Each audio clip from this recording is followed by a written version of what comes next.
बहुतों की पत्नियां डांट रही हैं, लेकिन तुलसीदास सब हो जा रहे हैं क्या? तुलसीदास वो मुक्त आत्मा थे, भगवान के गोलोक से आए थे जी, साधारण नहीं थे। स्वयं वाल्मीकि ही तुलसी बने। ऐसा कोई जीव जब संसार में आता है जो मुक्त आत्मा है, तो इस मृत्यु लोक में आकर के, भूमंडल में आकर के उसको भी माया लगती है। क्यों? आकाश से जब बूंद गिरती है ना, बहुत निर्मल होती है। आकाश गंगा का पानी एकदम निर्मल होता है। समुद्र का पानी बादल में गया, बादल से गिरता है, परम पवित्र। लेकिन कहा भूमि परत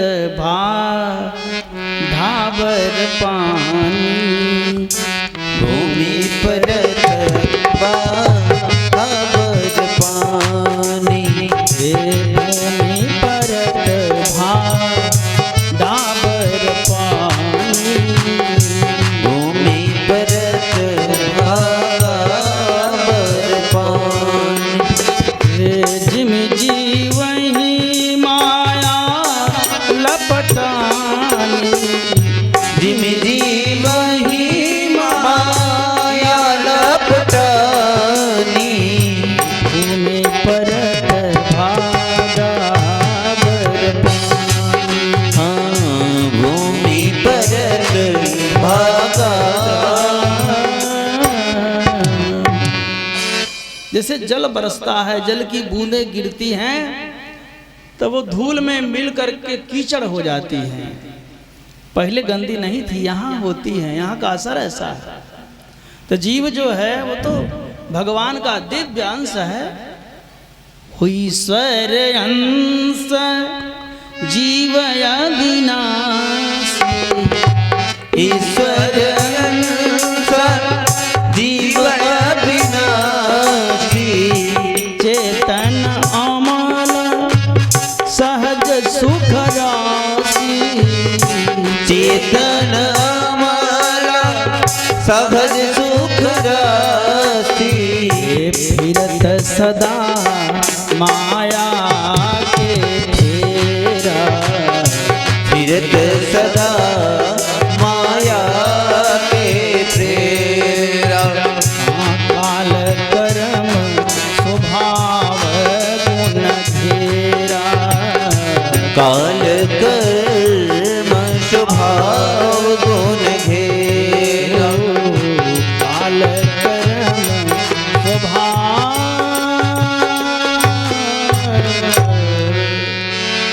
वो जीव जो है चेतन है, अमल है, सहज सुख की राशि है, फिर भी दुखी काहे है? क्योंकि तीन चीज तो लेके आया है। ज्ञान उसका स्वरूप है, चेतना उसका स्वभाव है, और सहज सुख राशि है।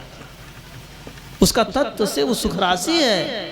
लेकिन यहाँ तीन चीज उसको और मिल जाती हैं, काल, कर्म, और कर्म के कारण काल के प्रभाव से बनता है स्वभाव। जैसे कोई आदमी एक दिन झूठ बोले और पास हो जाए, पकड़ा न जाए, तब फिर बोलेगा। तो जब फिर बोलेगा तो फिर न पकड़ा जाए, दो चार बार न पकड़ा जाए, अब पक्का झूठा हो गया।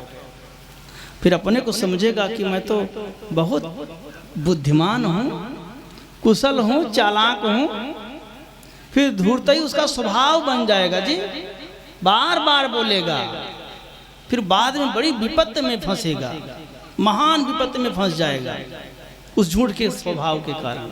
और झूठ बोलना पाप ही है, नरक में भी जाएगा। यहाँ तो समाज में उसकी इज्जत नहीं होगी। चाइना वाले सामान की इज्जत है, बाजार में लेता है आदमी बड़ी मजबूरी से, पैसा कम है, चलो चाइना वाला माल खरीद ले। लेते समय भी मन में भुनभुनाता है कि अच्छा नहीं है, उसी समय समझ जाता है कि माल ठीक नहीं है जी।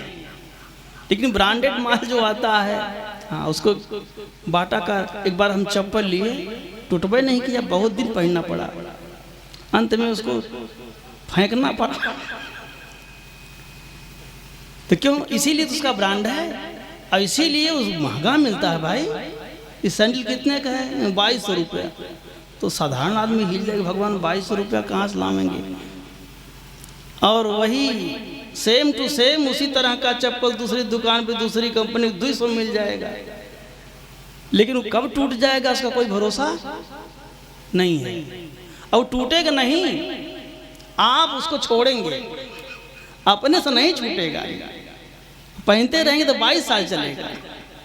तो तात्पर्य यह है बंधु, तो क्यों बिकता है फिर भी इतना महंगा होते हुए बिकता क्यों है?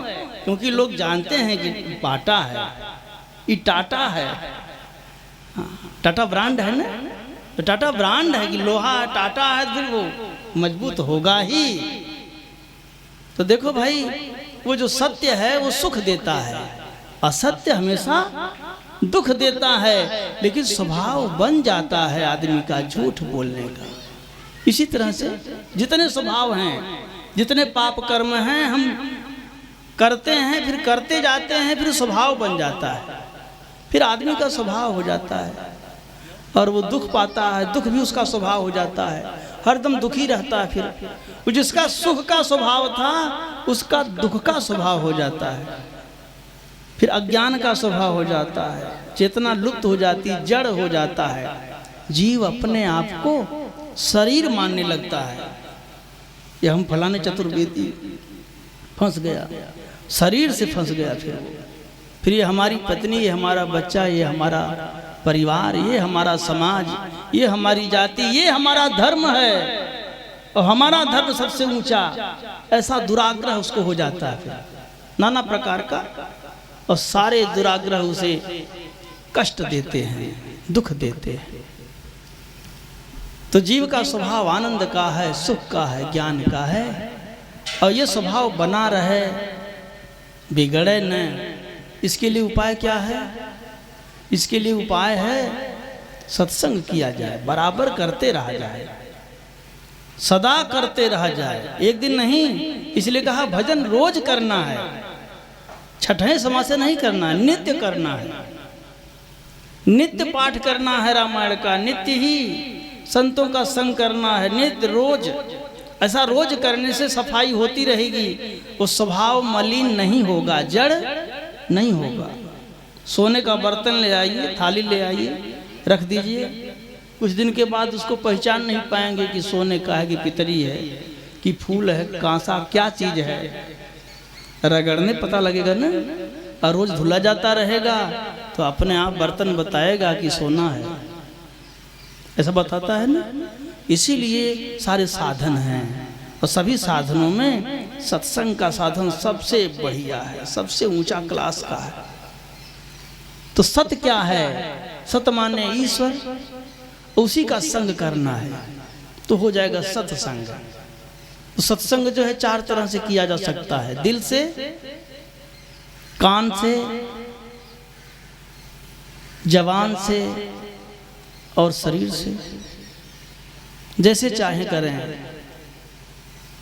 तो दिल से कैसे करना है? मन से करना है, अपने मन से ध्यान करो, भगवान के स्वरूप का ध्यान करना है। भगवान के स्वरूप का ध्यान करते रहेंगे तो फिर वो मन साफ रहेगा, चकाचक रहेगा, मन में मलिनता नहीं आएगी। मन में भगवान बस जाएंगे जब, तब मन में वो काम क्रोध इत्यादि नहीं आएंगे, है ना। क्योंकि तब लगी बसही जीव मन माही, जब लगी प्रभु प्रताप रविनाही, जब लगी प्रभु प्रताप रविनाही, तब लगी बसही जीव मन माही, तब लगी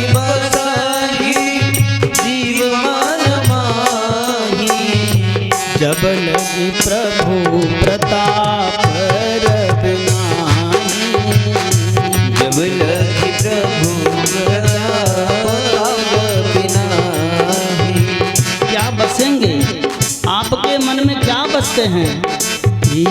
ममता तरुण तमी अधियारी, ममता तरुण तमी अधियारी, राग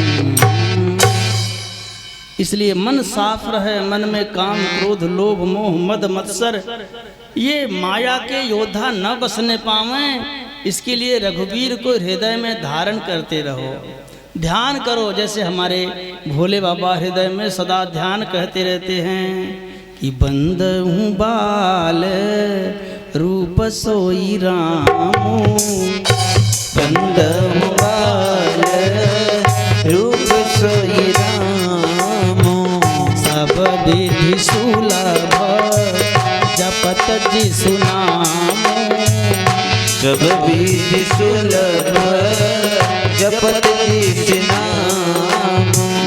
जो